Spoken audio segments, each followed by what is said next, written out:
Ouvrons à notre page faits divers. Souvenez-vous, c'était en avril dernier. Un incendie avait ravagé le foyer des jeunes travailleurs Eugène Varlin à Limoges. En cause, le suicide d'un jeune de 20 ans qui s'était immolé et avait décédé quelques heures plus tard. 62 jeunes avaient dû être relogés. Alors 2 mois plus tard, où en sommes-nous?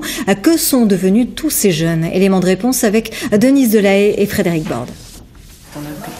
Yam vient de signer. Il a désormais un toit. Et voilà. Tu n'es plus SDF. Ce jeune Népalais de 23 ans a perdu son logement en avril dernier dans l'incendie de l'unique foyer des jeunes travailleurs de Limoges. Qu'est-ce que je vais faire? Qu'est-ce que je vais faire? Après, le lendemain, j'ai travaillé. Peut-être je n'ai plus de boulot.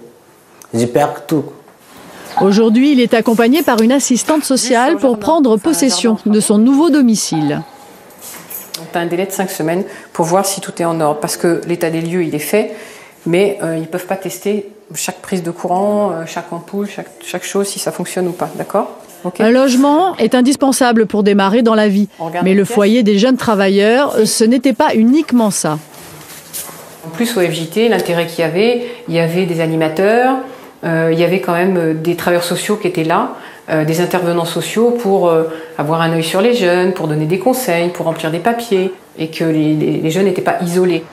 2 mois après l'incendie, c'est l'inquiétude. On craint la disparition du foyer, car l'association en charge de l'établissement est déjà en grande difficulté.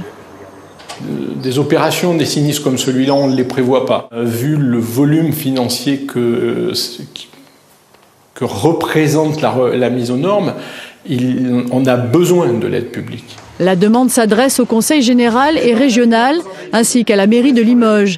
Mais la première étape, c'est jeudi, avec la présentation devant la commission de sécurité du projet des futurs travaux.